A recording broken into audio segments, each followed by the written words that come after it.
Hey there YouTube, what's up? Big Stack McGee here with another silver video for you. Tonight I have an update on the fake silver bullion that I just had shipped to me yesterday. For those of you that may not have saw my previous video, I got 6 of these Stagecoach silver bars on eBay for close to spot but right underneath, and had them shipped out to me yesterday. Just unboxed them on a video and had determined very quickly that they were not legitimate silver, counterfeit. NWT Mint does put out a Stagecoach silver bar. These are facsimiles of that. There's a couple of different tests that I did in that video, and before I go any further, I just want to mention a little bit about the first one with the magnet test. This here is a rare earth magnet. This one I got out of a hard drive, salvaged it out of that. It's much, much, much stronger than a normal magnet. And when you, and we all know that silver is not attracting to magnets, okay? Iron is, of course. Silver is, however, diamagnetic, DIA magnetic. And what that has to do with is the fact that there's a slight resistance to it. It's not like when you put two opposite pole magnets together and they kind of push away from each other, but it's similar. When you take a rare earth magnet like this and you hover it over a real piece of silver, you just feel, the best way I could describe it is you feel a slight magnetic field. It's definitely not an attraction, though. It's not like it's a magnet that's being attracted towards steel or iron. But anyway, if you want to see a great video on it, do a quick search on YouTube, and I'll try to put the link in the description. But about.ag put out this great video, and search for magnet test on a real and fake 100-ounce Engelhard bar. It's a pretty definitive test. You'll see it. They have 2 bars there. One's made out of silver, one's made out of lead, and you kind of see the difference of how a magnet just like this reacts to that. But anyway, that was one of the ways that I determined, because these bars here did not react the same way as any of the other silver in my stack does. And silver, whether it's sterling silver, whether it's coins or whatever, they all react the same if it's real. So check out that video. That'll give you some more information. And then, of course, the dimensions of these bars were incorrect. These were thicker than what they should be to compensate for the weight, because they are the correct weight.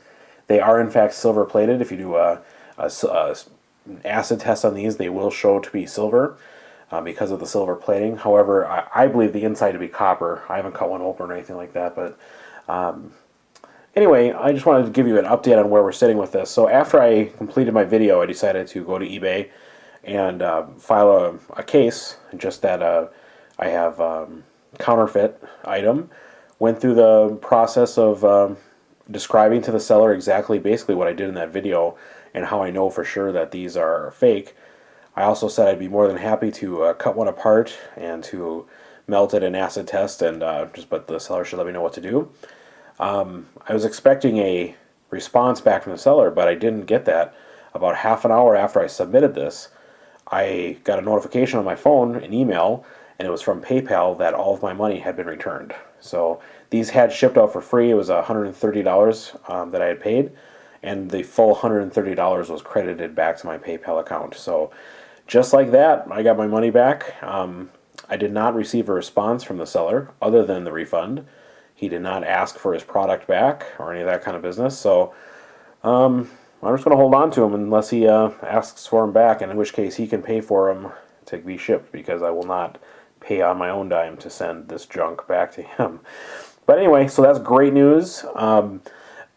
I just want to talk a moment, because some of the comments that I've gotten based on my previous video was that, you shouldn't be buying this kind of stuff on eBay in the first place, blah, blah, blah, blah, blah. Well, like I said in my previous video, I bet you I have probably 50 orders that I've made on eBay successfully before I got these counterfeits. And if I'm getting something on eBay, I'm getting a great deal on it. I'm not paying any kind of crazy premium. For every 1,000 ones that I see on there that are way overpriced and whatnot, or with bad sellers, every now and then you find a diamond in the rough. By the way, this particular seller that I was purchasing from had a really crystal clear seller's rating. I think it was right at 99%. There was one, and most of the stuff that he had sold was not precious metals at all. It was like bobblehead dolls and things like that. But so anyway, I gave it a shot. It's nice to know, though, that the return policy that eBay creates is very, very straightforward. It's definitely tilted in the favor of the purchaser.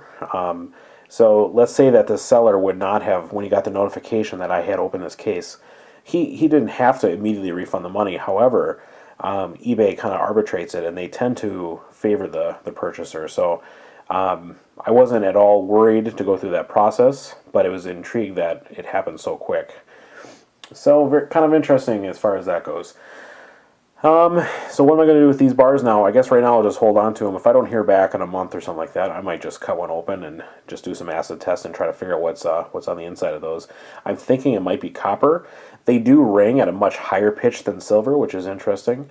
But so I'm kind of curious what's on the inside, but I'm going to wait and see before I do any kind of destructive thing to these. So mention about the magnet. Oh, here I'm going to quick throw up a picture or two. The first one I'm going to show you is the real Stagecoach silver, and I got this off of the NWT Mint's website.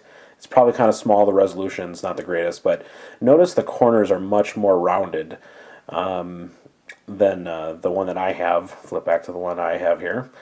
The one that I have is really pretty squared corners, and as I look closely between the two pictures, the details in the fake, there's some of the horse's legs and things like that. It's just not in spec. You can easily see when you have it up close. But so there you go. It's just another more proof that it's not real.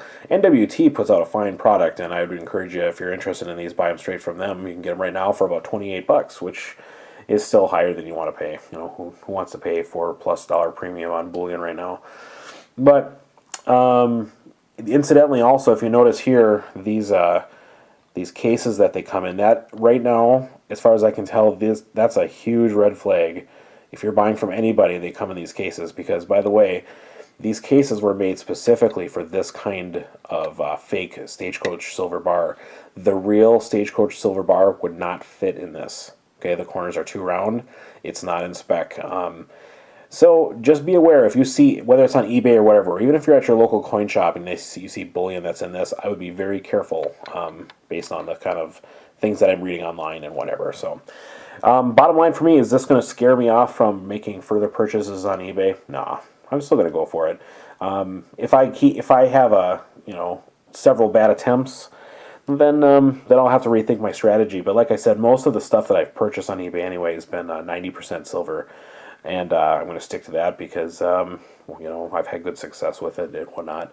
I'm not a huge negative person when it comes, a lot of people say, I have to see it in person before I buy and all that stuff. And there's certainly a great deal of great many reasons to do it that way. But I kind of like the hunt. I kind of like the prowl, looking for the cheap silver and everything like that. I've had great success. I'm going to probably do another video in the future on some of the great scores that I've had and how I've done that. But bottom line is, I'll keep doing it, and just happy to report that money's been fully refunded.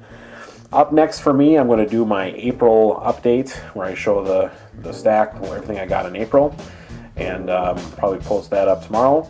But that's it for now, guys. Hope everyone has a terrific night, and we'll talk to you real soon.